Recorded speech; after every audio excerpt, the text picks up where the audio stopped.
We've all worn them before, or seen them before, or worn them and seen them before.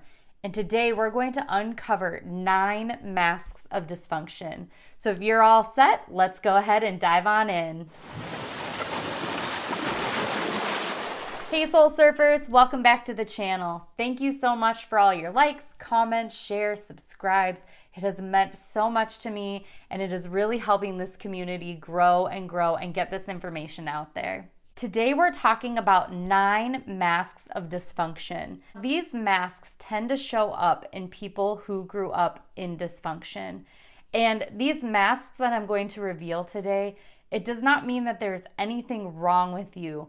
These masks are just survival techniques that you inherited or learned in order to protect your wonderful, beautiful self.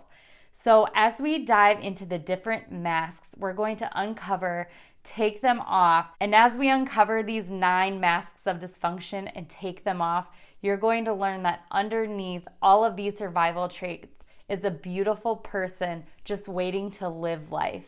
So without further ado, we'll go ahead and get started with mask number 1. Mask number 1 is people pleasing. And people pleasing is a survival tactic because it keeps us from being ourselves. It basically makes us want to please everyone around us. And in that people pleasing, we lose our own identity. By people pleasing, we are ensuring that we are not rejected or abandoned. But while we're busy making other people happy, we actually end up abandoning and rejecting ourselves and not being true to ourselves and making ourselves happy. So when it comes to people pleasing is just a survival strategy so that we are seen, so we don't feel left out. However, when we just agree with everyone around us, there's no room for our own truth. And a lot of times we agree with the people around us and whatever they say, even though it's not our truth, because we just want to be accepted. We want to be in the circle and we are too afraid to express our truth. So by being authentic in our truth and not just agreeing with everyone around us, that is a first step to being our true selves. And with that, we will take off this mask. Mask number 2 is addiction. Now, what's going on behind addiction is that we are looking to things outside of us to make us feel better because we are longing for some love, some joy, and we think that it's coming from outside of ourselves, or we don't know how to give it to ourselves. So we go to the things that make us feel instant gratification, such as alcohol, food, video games. There's all sorts of different things, gambling, social media, things where we feel that we can get a high and feel really good. But the issue with addiction is that it is very isolating. Things can feel really good in the moment, but once that high wears off, you tend to find that you're still alone and you're still longing for the joy, and that substance or that external factor didn't help bring the joy that you were hoping for. So addiction is just another mask for a lack of self-love. Now we're going to take off the mask of addiction and head on to mask number 3. Mask number 3 is codependence. Now codependence can be misunderstood. It's sometimes people think it's just needing somebody else or needing somebody to be around. But what codependency really is you're absorbing everybody else's energy. You are making it your responsibility to make everybody happy. And the ironic thing is that you're busy making everybody happy except for yourself. So with codependency, what happens a lot of times is you are looking to the outside world, other people, typically other people, to tell you how to feel. You look at their reactions, and if they don't like something, then you don't like something, and you take that on. If they like something, then you like something, so you take that on. At the root of codependency is needing to feel valued.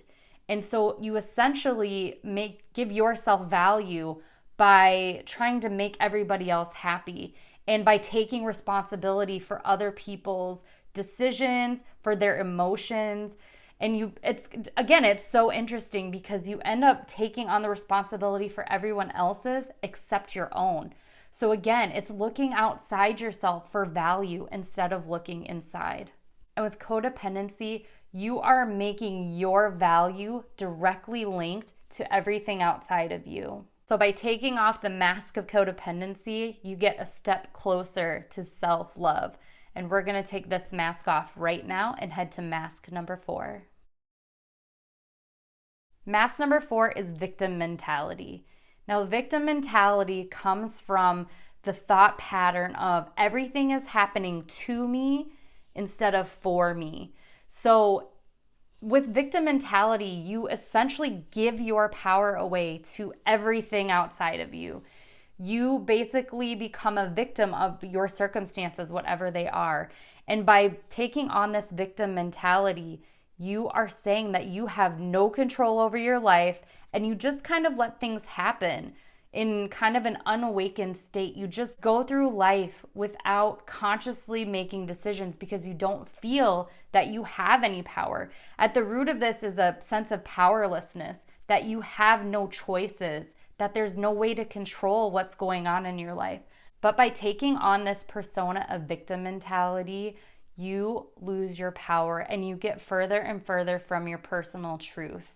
So by getting out of the victim mentality and taking control of your life and knowing that you have power in your situation because you have choice, you always have a choice, that is a way that you can move towards self-love and take off this mask. So we're going to go ahead and take off this victim mentality mask and head on to mask number 5.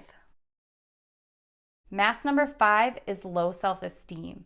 So with low self-esteem, what happens is, again, we are looking outside of us to have validation.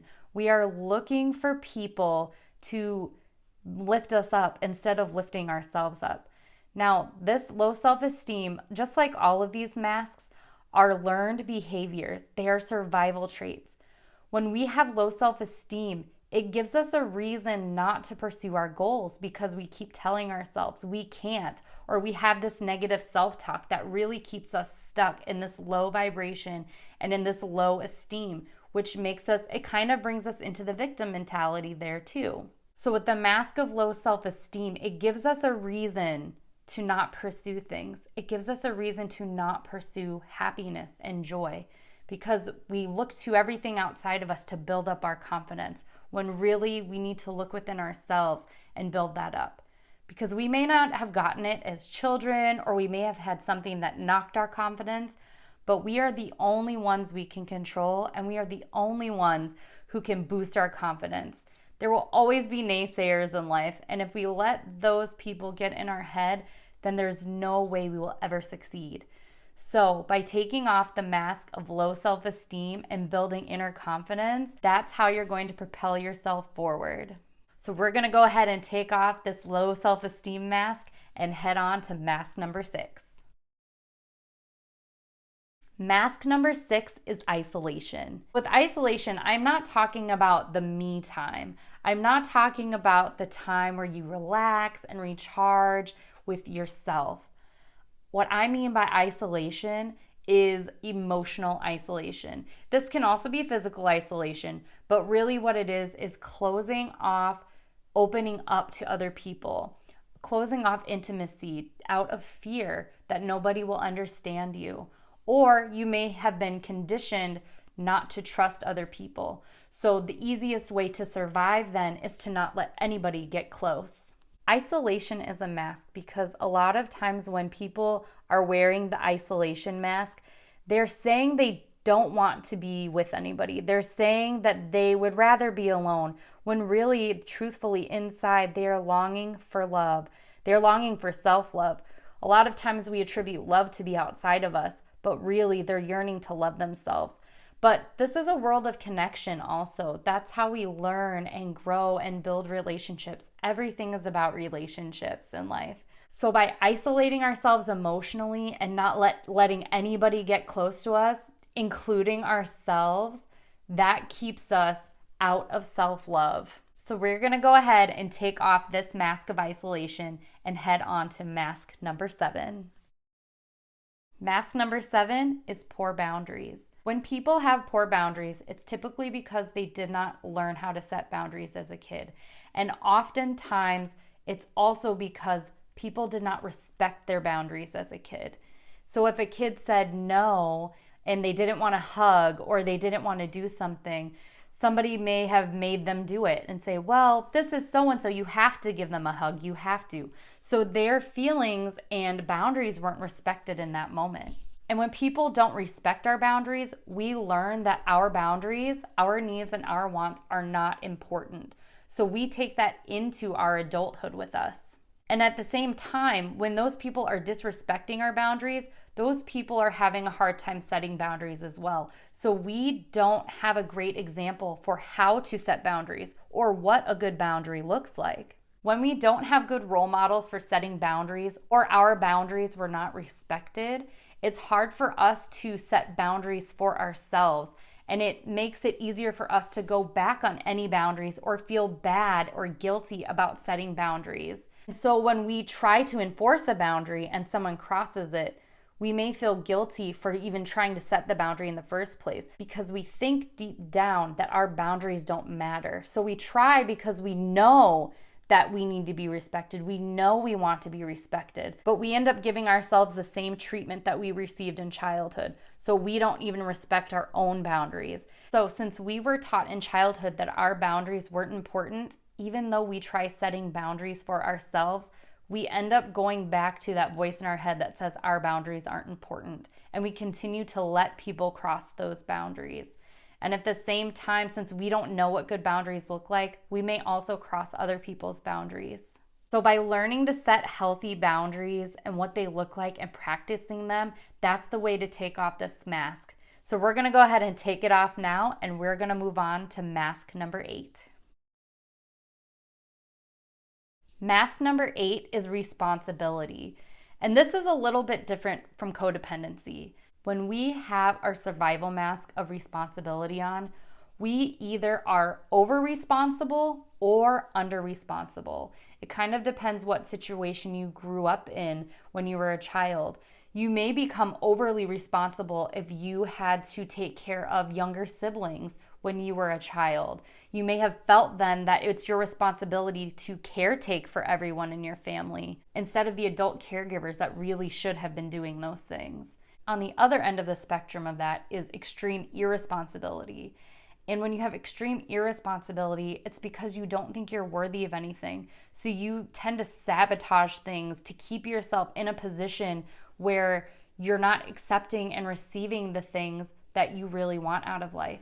This also may be examples that you saw in childhood. So for example, with money, maybe your family didn't save money and they just spent money frivolously, even though there were needs that were needed to be taken care of around the house, and those left unmet, but instead the money was spent on something else. So in adulthood, this could make it hard to hold on to your money because you were never taught how to save and spend your money or invest your money. So you bring those kind of money habits with you into your adulthood. So with responsibility, it's either extreme over responsibility, feeling responsible for everybody and everything, or irresponsibility, feeling like you don't deserve anything, so you just blow it all. Also, to tie in with the irresponsibility is procrastination.